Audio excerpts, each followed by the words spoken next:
오늘 여러분과 함께 은혜 받고자 하는 말씀은 에레미야 31장 16절 말씀과 계시록 7장 21장이 되겠습니다. 말씀의 제목은 눈물의 영성 시리즈 마지막 회로서 이제 눈물을 흘리지 않아도 될 날이 오고 있다라는 제목입니다. 그러면 여러분을 대신해서 말씀의 본문을 봉독에 올려드리겠습니다. 에레미야의 말씀입니다. 에레미야 31장의 16절 말씀입니다. 여호와께서 이와 같이 말씀하시니라. 내 울음소리와 내 눈물을 멈추어라. 편의상 거기만 읽고 17절을 제가 참고 삼아 읽어드리겠습니다. 너의 장래에 소망이 있을 것이라. 너의 자녀가 자기들의 지경으로 돌아오리라. 여호와의 말씀이니라. 그리고 요한계시록의 7장 17절 말씀입니다. 이는 보좌 가운데에 계신 어린 양이 그들의 목자가 되사 생명수 샘으로 인도하시고 하나님께서 그들의 눈에서 모든 눈물을 씻어주실 것입니다. 21장, 계시록 21장 22절입니다. 21장 4절입니다. 죄송합니다.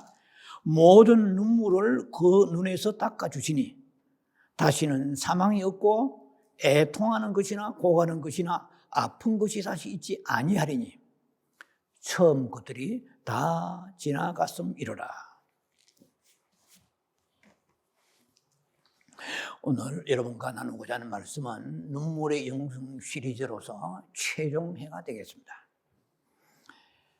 그동안 여러분들이 5회 동안의 말씀을 들어오시면서 메말랐던 눈물, 그리고 멈췄던 눈물, 이 눈물이 이 말씀을 듣는 그 기간 동안에 다시 회복이 되어서 눈물을 흘리는 그런 성도가 되었는지 궁금하지 않을 수가 없습니다.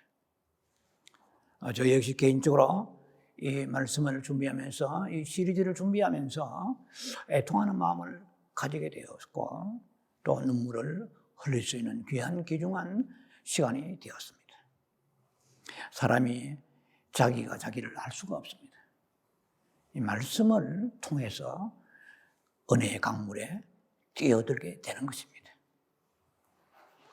그리고 회복이 되었을 때 자신을 뒤돌아보게 되는 것이죠. 자, 오늘은 두 가지의 단락을 가지고 여러분과 함께 은혜의 말씀을 나누고자 합니다.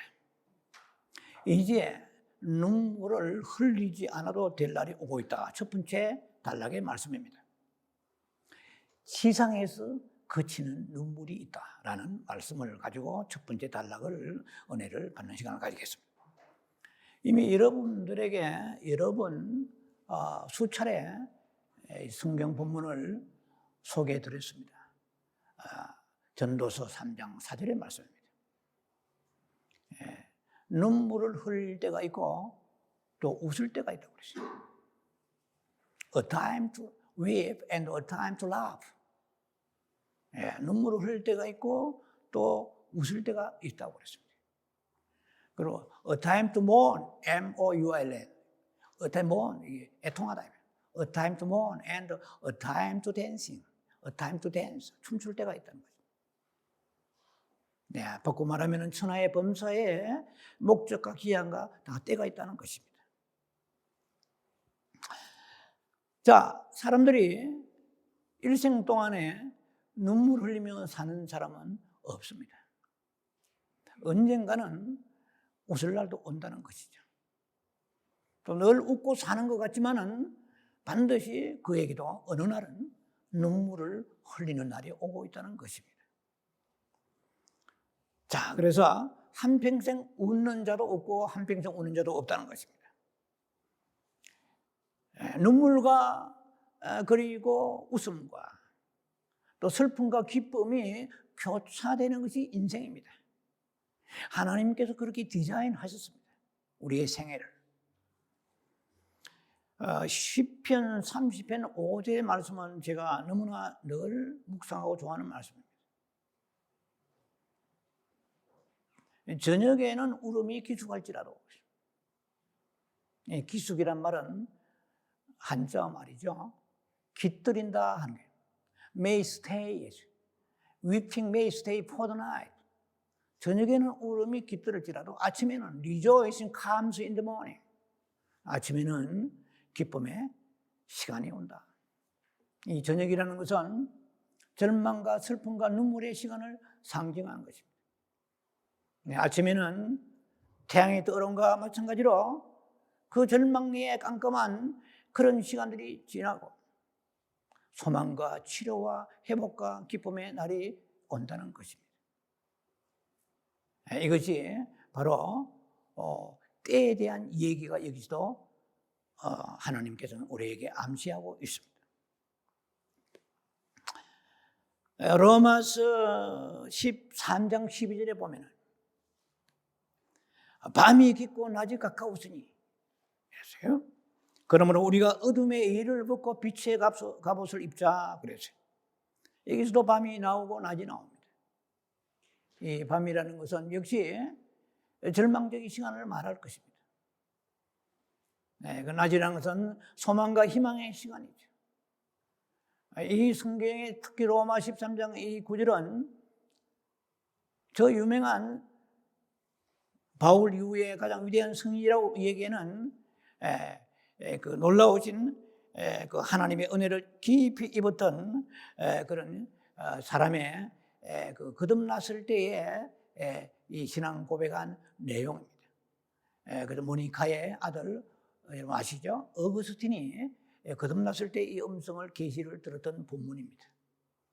네, 그래서 이제는 타락한 시간을 벗어버리고 새로운 소망의 그리스도의 빛의 시간을 너희가 가지라는 그런 뜻으로 해석할 수 있겠죠. 자, 이 시편에 보면은 42편 3절에 내 눈물이 주야로 음식이 되었다 그랬어요. 이것도 몇 번 소개한 본문입니다. 네, 내 눈물이 My tears have been my food day and night. 나의 눈물이 주야로 내 음식이 되었다. 얼마나 눈물을 많이 흘렸길래 이런 표현이 나왔겠느냐는 것이죠. 네, 10편도 80편 5절에는 주께서 저희를 눈물 양식으로 먹이시다고 그랬어요. 눈물이 빵과 같이 눈물 젖은 그러한 삶을 눈물 젖은 그런 이 생애를 살았다는 것이죠. 눈물이 양식이 되었다. 예. 그래서 뭐 영어 성경은 브레드로 되어 있어요. The bread of tears. 눈물의 빵이죠. 괴테가 눈물 젖은 빵이라는 그런 시를 쓴 것과 같이 여러분도 기억하실 것입니다. 이것은 시편 기자가 너무나 많은 눈물을 흘리며 살아는지를 보여주는 그런 말씀이기도 합니다. 우리는 이런 시편 기자와 같이 눈물이 양식이 될 만큼 눈물을 흘리지 않았었지만 그래도 우리는 이 세상은 눈물 흘리는 장소입니다. 예. 눈물의 동반자처럼 살 때가 있는 것이 이 세상입니다. 어느 면에서는 이 세상은 눈물 흘리는 장소입니다. 예. 물론 우리가 뭐 그렇게 눈물을 강수같이 흘리지는 않을지 몰라도 전 세계를 우리가 잘 뭐 구석구석 알지 못하지만 보면은 눈물 흘리는 사람이 너무나 많습니다. 뭐 아프가니스탄의 카불에 점령된 그런 것도 알고 계실 거예요. 시리아도 그렇고 콩고의 난민들 내전과 그리고 지금 수일 전에부터 전쟁이 일어난 러시아 우크라이나 사태를 여러분들이 아마 방송으로 보셨을 것입니다. 지하실 방공호에서 한 17살도 안 되는 어린 소녀가 전쟁이 두렵다면서 흘리는 눈물을 봤을 것입니다.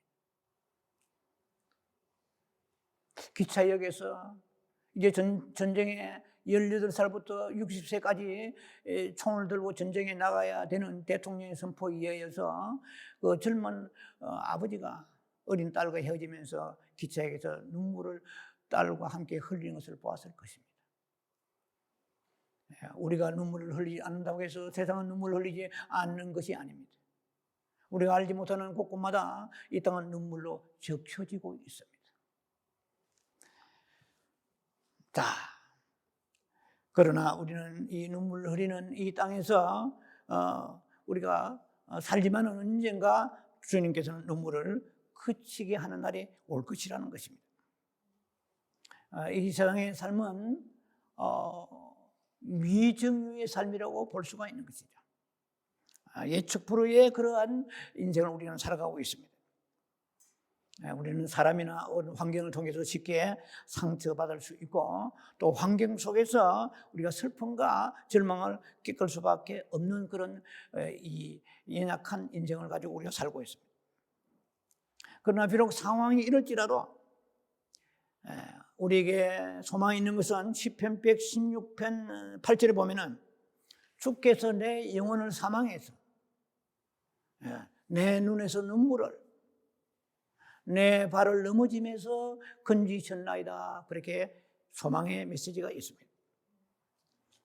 하나님이 우리가 이 땅에 사는 날 동안에 눈물을 흘릴 수밖에 없지만은 그러나 어느 때가 되면은 눈물을 거두어 주실 때가 있다는 것입니다. 이사야 25장 8절에 보면은 모든 얼굴에서 눈물을 씻기시며 자기 백성의 수치를 온 천하에서 제하시리라고 그랬습니다. 이것은 종말론적인 그런 상징적 의미도 있지만은 직접적으로는 그 이스라엘이 모압이라는 그런 족속의 압제에서 자유케 되는 날이 오게 될 것이라는 것입니다. 성경에서 암몬이나 모압이나 아니면은 뭐 애굽의 이런 족속이라든지 여러 미디안의 그런 족속이라든지 이런 것은 상당히 사탄의 상징적 의미가 있습니다. 그래서 우리의 생애에 고통을 주는 것들은 사탄의 결박입니다. 그러나 언젠가는 눈물을 흘리며 기도할 때 그 결박이 풀어진다는 것입니다. 그냥 어느 때가 되면 좋아지겠지 희망적이고 나는 긍정적이야 이 자랑할 게 하나도 없습니다.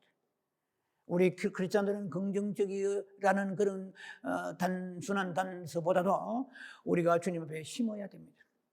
눈물로 씨를 뿌려야 기쁨으로 단을 가지고 돌아온다고 시편 126편에 말씀하신 같이 심은 대로 거두게 되는 것입니다. 우연히 바라고 나는 긍정적이야 뭐 좋은 것이 올 거야 그렇다고 오는 것이 절대 아닙니다. 내가 믿음을 심어야 하나님께서 거기에 대한 놀라우신 추수의 열매를 우리에게 기쁨의 단을 가지고 돌아올 것이라고 말씀하셨습니다. 에레미야 31장 16절 17절에 보면은 내 울음소리와 내 눈물을 멈추어라 그랬습니다. 하나님이 눈물을 흘리며 씨를 뿌리를 해놓고 언제는 눈물을 멈추라 하십니까? 근데 눈물을 멈출 때가 있다는 것입니다. 내 눈물을 멈춰 restrain your weeping and your tears. 네 눈물을 이제 멈추라. 왜 그러냐면은 너의 장래에 소망이 있을 것이라. 너의 자녀가 자기 지경으로 돌아오리라. 이것도 좀 상징적 의미가 있지만은 직접적으로 보면은 이 아수르의 그 포로됐던 이스라엘 사람들이 귀한 데서 돌아올 날이 있을 것이라는 얘기입니다. 이만 또 다른 현대적 의미로 적용해 보면은 너의 자녀들이 믿음을 떠나서 허랑방탕하며 세상에 표류할지라도 너의 눈물을 통하여 반드시 자녀들이 하나님이 주신 사명의 자리로 돌아오게 될 것이라는 것입니다. 그러면 어머니의 눈물이 그치게 될 것입니다. 성경은 이렇게 우리에게 정확하게 진단하고 계십니다. 너의 눈물이 있는 한은 반드시 그 눈물이 주님께서는 계속 흘리게 하지 아니하십니다. 어느 날은 눈물을 거두어 주신 날이 있을 것입니다. 눈물을 멈추라. 리스트레인. 스탑. 눈물을 멈추라. 이제 됐다. 이제 그만 울어라 하는 때가 온다는 것입니다. 희망찬 아침이 온다는 것입니다. 그래서 저녁에는 울음이 깃들을지라도 그 아침이 온다는 것입니다. 우리는 성경을 너무나 다 사랑하고 성경을 우리가 정말 믿습니다. 그러나 우리가 좋아하는 구절만 외운다고 되지 않습니다. 네. 의사는 그러니까 우리가 진단만 하지 않습니다. 의사는 훌륭한 의사들은 일반 의사들은 진단하고 프리스크립션이란 우리 처방을 주는 것과 같이 성경에는 진단도 있고 처방이 있습니다. 그러면 우리가 자녀들이 돌아오고 사탄의 결박 아수르 군대라 모압 군대와 같이 우리의 물질과 건강과 자녀들과 우리의 생의 모든 기업이 묶여 있으면 너희가 어떻게 해야 되느냐라고 말씀하시는 것입니다. 눈물을 흘려라 말이야. 눈물을 흘리고 기도하면은 어느 날이면 리스트레인, 유아 위핑, 너의 눈물을 슬픔을 이제는 그만 내가 거두게 하시리라. 예, 이만 거두고 가신다는 것입니다. 중단케 하신다는 것입니다. 네. 그래서 우리가 좋은 구절만 가지고 외운다고 되는 게 아니에요. 암송도 중요하지만 하나님 이것이 이루어지려면 무엇을 어떻게 해야 됩니까? 이렇게 우리가 주님 앞에 물으면서 놀라운 앤서를 우리가 받아야 되는 것입니다. 이 세상은 눈물 골짜기지만은, 그러나 반드시 그 눈물 골짜기 지나면은 샘이 샘솟을 것이요. 복된 날이 우리에게 다가오면서 이런 비와 같은 그 복된 날이 우리에게 주어진다고 시편 83편의 6절에 말씀하십니다. 우리가 흘리는 눈물은 언젠가 이 땅에서 사는 날 동안에 그칠 날이 있다는 것입니다. 성경은 그런 구절이 많습니다. 이사야 30장 19절에도 보면 나와 있습니다. 너는 다시는 통곡하지 아니할 것이라. You will weep no more. No more. 더 이상 눈물을 흘리지 않아도 된다. 내가 너의 눈물을 보았다. 이제는 눈물을 내가 그치게 할 것이다. 영원한 천국에 가서 눈물을 그치는 것도 있지만 오늘 단락의 말씀은 이 세상에 사는 날 동안에도 너의 눈물을 보았노라. 너의 기도를 들었노라. 이사야 38장 시스기야 왕에 주시는 메시지와 같이 눈물을 흘려야만 눈물을 거두고 가시는 것입니다. 눈물을 멈추라고 말씀하십니다. 눈물도 흘리지 않는데 무슨 눈물을 멈추겠습니까? 그래서 눈물은 슬프지만 비극적이지만 비극으로 끝나지 않습니다. 반드시 그게 눈물 골짜기에는 너희가 샘솟는 너희가 생각지 못하는 아름다운 축복들이 예비되어 있다는 것입니다. 그 축복을 위하여 내가 너를 눈물 흘린 것을 허용했다는 것입니다. 눈물 흘리는 불행한 것이 아닙니다. 어려우니까 물론 눈물 흘리겠지만 그러나 눈물로 끝나지 않습니다. 하나님 반드시 리와드, 리와드 상이 있습니다. 제가 늘 좋아하는 말씀입니다. 10편 30편 11절의 말씀입니다. 너의 슬픔이 변하여 춤을 추게 될 것이라고 말씀하십니다. 여러분 춤춰본 적 있습니까? 너무 기뻐서. 슬픈 사람에게는 춤이 나오지 않습니다. 그냥 좋다고 춤추는 것이 아니라 너무나 슬픔을 지나고 그리고 하나님께서 밝은 태양을 내려주시듯이 내 소망의 그 언덕 위에 섰을 때에 하나님을 향하여 새 찬송이 흘러 터져나오게 되는 것입니다. 진정으로 뼈 속에서 깊은 심령 속에서 나오는 찬송하고 입에 발린 찬송과 다른 것입니다. 어두운 절망의 밤을 지난 사람이 부르는 그 찬송은 하늘 보좌를 흔드는 것입니다. 천사들이 일어나서 여호와 앞에서 그 찬송을 상달케 하는 것입니다. 하나님이 기뻐 흡족이 받으시는 것입니다. 슬픔이 변하여서 춤이 되게 하시고 나의 베옷을 벗기시나 말씀입니다. You removed my sackcloth. 굵은 베옷을 벗기시고 기쁨으로 띠를 띄우시다. Clothed me with joy. 기쁨과 함께 기쁨의 옷을 우리는 기쁨의 띠가 뭔지 모르 영적으로 보면은 뭔가 기쁨이 터지는 거예요. 어두운 밤이 지나고 절망의 밤이 지나고 눈물을 흘리지만 이제는 눈물을 거두게 하소서. 춤추며 기쁨의 띠를 띠고 나도 모르게 자꾸만 내 영혼에서 마음속에서 막 기쁨이 터져나오는 그런 날이 오게 될 것을 말씀하십니다. 자, 지금까지 여러분에게 지금 드리는 말씀은 지상에서 흘리는 그 눈물은 그칠 때가 있다는 것입니다. 두 번째 단락입니다. 천상에서 그치는 눈물이 있다는 것입니다. 시편 56편 8절에 보면은 나의 눈물을 주의 병에 담아 쏟소. 이것이 주의 책에 기록되지 아니하나이까. 이거는 여러분과 지금 나누는 본문입니다. 우리는 눈물을 흘릴 수밖에 없는 세상이지만, 그러나 눈물 흘리지 않는, 영원히 눈물 흘리지 않는 그 세상이 우리 앞에 도래하고 있다는 것입니다. 요한계시록 7장 17절입니다. 이는 보좌 가운데 계신 어린 양이 저희 위에 목자가 되사 생명수 샘으로 인도하시고 하나님께서 저희의 눈에서 눈물을 씻어주실 것임이라고 그랬습니다. 이는 영적으로 좀 어려운 본문이기도 합니다. 이것은 우리가 성도들이 이제 휴거되어서 천년왕국에 들어가면 주님께서 눈물을 씻어주실 그날이 온다는 말씀입니다. 눈물은 하나님께서 우리의 눈에서 눈물을 2번 씻겨주십니다. 하나는 천년왕국에 씻어주십니다. 하나는 영원한 천년왕국이 지나고 그 다음 단계로 이제 백보자 심판이 있고 새 예루살렘이 들어갑니다. 이 천년왕국이란 한마디로 말하면 프리 헤븐이라고 할 수 있습니다. 이것은 프라이머리 헤븐입니다. 예비 천국입니다. 리얼 헤븐은 새 하늘과 새 땅이 올 때입니다. 이거는 계시록을 깊이 연구하면 이 답이 이렇게 다 나오게 되어 있습니다. 그래서 우리는 천년왕국에 들어가서 주님이 눈물을 씻겨주십니다. 천년왕국에 대해서 보려면 이사야 65장 17절로부터 25절을 보면 잘 나와 있습니다.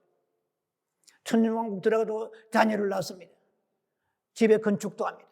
포도원도 재배도 합니다. 거기서는 사람의 생명이 나무의 수확과 같다고 그랬습니다. 100세 죽은 사람은 저주받은 사람이라고 그랬습니다. 100세까지 사는 사람은 어린아이와 같다고 그랬습니다. 이 성경을 다 보면 나와 있습니다. 그때는 사자가 풀을 떴습니다. 뱀들이 전부 다 기어 나와가지고 흙을 먹습니다. 이리와 양떼가 서로 올리움 춤추며 놉니다. 이것이 천년왕국입니다. 파라다이스입니다. 얼마나 아름다운 세상입니까? 독사굴에 손을 넣어도, 어린아이의 손을 넣어도 손을 물리지 않습니다. 그 날이 오게 되면은 우리가 이 날이 언제입니까? 이 땅에서 천년왕국이 이루어집니다. 그것은 바로 이스라엘 땅입니다. 이스라엘 예루살렘 땅입니다. 천년왕국에, 그럼 목사님 오늘 계시록 7장이 천년왕국이라고 뭘 증거합니까? 증거할 수 있죠. 계시록 7장 15절에 보면은 그의 성전에서 밤낮 하나님을 섬긴다고 그랬습니다. 잘 날카롭게 보셔야 됩니다. 그의 성전에서 밤낮 하나님을 섬긴다고 그랬어요. 그런데 리얼 헤븐, 우리가 말하는 영원한 천국, 새 예루살렘이 있는 그 땅에는 성전이 없습니다. No temple. 성전이 없습니다. I did not see a temple. 나는 성전을 보지 못했다고 그랬어요. 누가? 사도 요한이 천년왕국에 말고 새 예루살렘에 들어갔을 때 계시록 21장 22절에 보면은 그는 성전이 없습니다. No temple. 왜 그렇습니까? 하나님과 어린 양 예수 그리스도가 바로 성전이 있습니다. 그러면 성전에서 밤낮 하나님을 섬긴다고 했죠. 계시록 7장. 그러니까 이것이 바로 영원한 리얼 헤븐이 아니고 프리 헤븐, 소위 말하면 천년왕국 때에 눈에서 눈물을 씻어준다는 것입니다. 계시록 21장 또 4절 보니까 모든 눈물을 그 눈에서 씻기심에 다시는 사망이 없고 애통하는 것이나 곡하는 것이나 그 다음에 아픈 것이 다시 있지 아니하리니 그랬어요. 처음 것들이 다 지나갔습니다. 처음 것들이 무엇입니까? 이것은 우리가 살아가면서 사망이나 그리고 애통하는 것이나 고하는 것이나 정신적이든 육체적이든 이 아픈 것들이 없다는 것입니다. 이 세상에 사는 날 동안에는 인생이란 인생은 모두 다 몸이 아프든지 마음이 아프든지 둘 중에 하나는 다 가지고 있습니다. 대부분 둘을 다 가지고 있습니다. 이 세상은 아픈 고세의 장소입니다. 아프지 않으려고 그러면 죽어서 영원한 하나님의 본향에 들어가는 것이죠. 그래서 모든 구원받은 성도들이 이제는 천년왕국이 지나고 천년왕국 끝에 백보자 심판이 있습니다. 그리고 화이트 들어온 저지먼트예요. 백보자 심판이 있고 그 다음에 이제는 영원한 리얼 헤븐에 들어갑니다. 자, 그래서 천년왕국 있는 날 동안에는 이 귀신이 무저갱에 들어가 알고 계시죠. 무저갱에 있던 귀신이 나와가지고 마지막 때 곡과 마곡을 꼬드겨서 큰 전쟁이 일어나게 됩니다. 그때 하나님을 대적하고 믿는 자들의 성을 에워쌌던 곡과 마곡의 그런 천년왕국 끝에 이런 일이 일어나는 거예요. 천년왕국은 리얼 헤븐이 아닙니다. 그래가지고 하늘에 불이 내려와가지고 하나님을 대적한 사람들 다 불살라 전부 다 썰어버립니다. 그리고 나서 백보자 심판이 있습니다. 백보자 심판이 있으면은 그거는 영원한 유황불에 들어가는 심판입니다.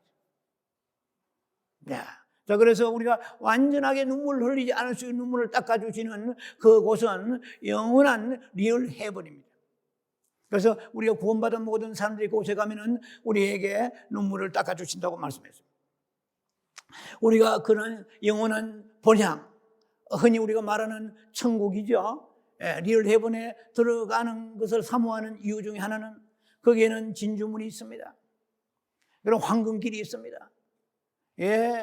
모든 길이 시멘트나 흙으로 되어 있는 것이 아니고 황금길입니다. 우리가 앞으로 황금길을 밟고 다닐 것입니다.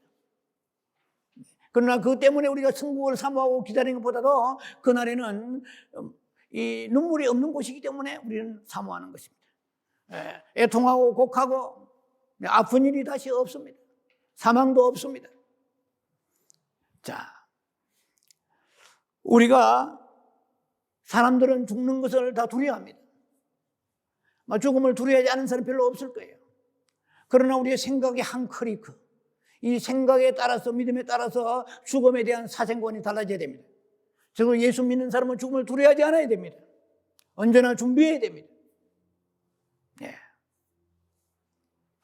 이 죽음이라는 것은 우리가 고통받으러 가는 것이 아니에요. 이 죽음이라는 것은 쉬러 가는 것입니다. 길을 가도 나가내가 너무 지치고 피곤하여서 어느 곳인가 숙박하면서 쉬는 그런 여인수가 같이 우리가 주님 앞에 안식하러 들어가는 것입니다. 사람들은 죽음의 공포를 가지고 있습니다. 죽으면 어떻게 살이 썩고? 물로 썩대요. 썩으면 새살이 돋아납니다. 자, 그래서 어떤 사람이 오늘 죽어서 이제 쉬러 갔다 갑시다. 오늘 저녁에 죽어서 쉬러 갑니다. 그러면은 예수님이 드디어 오셔서 30년, 50년 후에 오신다면은 30년, 50년 동안에 어디에서 잠을 잘까요? 낙원에서, 파라다이스 낙원에서 잠을 자면서 예수님이 오시기를 기다리고 있습니다. 우리는 천국에 들어가기 전에 낙원에 들어가야 됩니다. 예수님께서 우편강도에게 말씀했습니다. 네가 오늘 나와 함께 낙원에 있으라고 그랬습니다. 네가 오늘 나와 함께 천국에 있으라 말씀하지 않았습니다. 예수님도 십자가에 지시고 죽으시면서 낙원에 3일 동안 가 계셨습니다. 우리가 지금 현재 지금까지 바울부터 쭉 모든 사람들이 아브라함부터 모든 죽은 하나님을 잘 믿는 사람들은 다 지금 리얼 헤븐에 가 있지 않고 낙원에 가 있습니다. 사도 바울은 2000년 전에 돌아가셨습니다. 사도 바울은 2000년 동안 깊은 잠을 자고 있습니다. 예수 믿는 사람이나 안 믿는 사람 다 잠을 잡니다. 그러나 예수 안 믿는 사람은 잠을 계속 자는데 어디 음부에서 잠을 자다가 고통 속에서 잠잔다기보다 고통 속에 있다가 그리고 천년왕국이 되어도 깨어나지 못합니다. 천년 동안 계속 잡니다. 그리고 마지막에 이제 백보자 심판 때 다 일어납니다. 일어나가지고 영원한 불구덩이 들어가 버립니다. 그래서 사도 바울이 2000년 전에 돌아가셨습니다. 2000년 동안에 잠을 자고 있습니다. 안식하고 있습니다. 우리는 죽는다는 것을 두려워할 게 아니고 쉬러 간다, 안식하러 간다 생각해야 될 것입니다. 자, 우리가 영원히 눈물을 흘리지 않아도 되는 이유는 그날이 오고 있기 때문인 것입니다. 주님은 우리 대신 고통을 다 당하셨기 때문에 이제 우리가 장래에 다시는 고통을 받을 필요가 없는 것입니다. 하나님께 감사합니다. 거기에는 고통이 없습니다. 영원한 본향에는 고통이 없습니다. 왜? 죄가 없기 때문에. 죄가 있는 이 세상에 있는 한은 우리는 고통을 당하고 시련과 환난과 역경을 당할 수밖에 없습니다. 이 세상은 우리가 육체를 입고 있는 한은 죄는 끝나지 않습니다. 죄가 없는 곳에 가야 영원히 눈물을 흘리지 않게 되는 것입니다. 우리가 새 예루살렘에 들어가잖아요. 그런 눈물의 세상은 즉시 지나가 버립니다. 사라져 버릴 것입니다. 왜냐하면 그곳에 가면은 모든 그 죄가 제하여지기 때문에 고통도 쫓겨나게 되는 것입니다. 여러분, 우리가 부활에 대해서 생각해 보았습니다. 우리가 지금 현재 이 몸을 가지고 아버지 앞에 올라가지 못합니다. 우리가 가지고는 이 몸은 이제 죽게 되면은 3일이나 5일 안에 썩게 되는 것입니다. 썩어야 새로운 부활의 몸을 입게 되는 것입니다. 우리가 낙원에가 있는 사람들이 뭘 기다리겠습니까? 예수 그리스도의 강림과 재림을 기다립니다. 부활을 기다립니다. 부활되면 우리는 우리의 몸이 이 몸을 가지고 하나님에 올라가지 않습니다. 이 몸이 부활체가 되어야 됩니다. 빌립보서 3장 21절에 보면은 우리의 낮은 몸이 그리스도의 영광의 몸의 행체로 변한다고 그랬습니다. 여러분 아시죠? 예수님은 문을 굳게 닫은 제자들의 그 집안의 마가다락방의 문으로 들어가셨습니다. 예수님은 하늘로 승천에 올라가셨습니다. 그 영체입니다. 그래서 우리가 지금 이 몸을 가지고 하나님 앞에 나가는 것이 아니고 이 몸은 썩어 문드러질 몸입니다. 그래서 구체적으로 부활의 몸에 대해서 고린도전서 15장 42절과 44절에는 말씀하십니다. 4가지의 특징이 있습니다. 부활체가 되면 4가지가 있습니다. 이 썩을 몸이 썩지 아니하게 됩니다. 이 몸은 썩어버립니다. 그리고 이 몸이 나라고 생각하며 살지만 죽는 순간 이 몸은 썩을 몸입니다. 이 몸은 내 몸이 아닙니다. 이 땅에 사는 날 동안 내 몸이지만 이 몸이 내 몸이 아니에요. 썩을 몸이 썩지 않는 몸으로 다시 살고, 약한 몸이 강한 몸이 되고, 그리고 욕된 몸이 영광의 몸이 되고, 육의 몸이 영의 몸으로 되는 것입니다. 이 몸은 죄 짓는 몸입니다. 그러나 이 몸을, 이 누더기 같은 이 몸을 벗어버려야 됩니다. 이 몸을 옷을 우리가 소망을 가지고 이 몸에 소망 가지고 있으면 안 됩니다. 있는 날 동안 이 몸을 잘 갖고 와야 되겠지만 언젠가 누더기처럼 벗어버릴 몸입니다. 그래서 다시 이제 부활체가 됩니다. 이것은 영체가 되는 것입니다. 그래서 이제 낙원에 있다가 주님이 오시면 이리 올라오라 할 때 여러분의 이름이 불려져야 됩니다. 누구누구 권사야, 누구누구 목사야, 누구누구 선교사야, 집사야 부를 때 내 이름이 빠져있으면 어떻게 되겠습니까? 이 땅에 있는 날 동안에 우리가 대학 입시에도 명단이 빠지면 절망합니다. 그러나 그런 절망은 아무것도 아닙니다. 주님이 다시 오실 때에 일어나라, 우리의 이름을 불러주셔야 됩니다. 소망을 거기에 가지시고 여러분들이 믿음에 전진해야 될 것입니다. 자, 그래서 우리가 이 부활체가 되면은 이 세상에 이끄는 몸과 똑같은 몸이지만 한 가지가 없습니다. 눈물샘이 없는 것입니다. 자, 왜냐하면 눈물을 흘리는 것은 죄 때문에 흘리기 때문인 것입니다. 그때는 이에 방 같은 죄악된 세상의 일이기 때문에 눈물은 쓸모없게 되는 것입니다. 우리가 참 복이 있습니다. 왜냐하면 이 질것을 입고 있는 날 동안에 죄를 짓기 때문에 우리는 기도하지 않으면 안 됩니다. 오늘 이 세상에 있는 날 동안 우리는 이 질것 같은 몸을 가지고 이마에 땀을 흘리면서 수고하며 살아야 됩니다. 그러나 그날에 오게 되면 우리는 기도하지 않아도 하나님을 찬양하며 경배하는 그날 오게 될 것입니다. 그러나 아직 이 땅에 있는 동안에는 우리는 때로는 눈물을 흘리지 않을 수가 없을 것입니다. 이 같은 기간은 그러나 결코 오래가지 않을 것입니다. 이제 눈물이 영원히 끝인 날에 우리 앞에 다가오고 있습니다. 마라나타, 눈물을 닦아주실 그 날이 오고 있다는 것입니다. 그 날의 속회기를 사모하는 여러분들 제 이름을 축원합니다.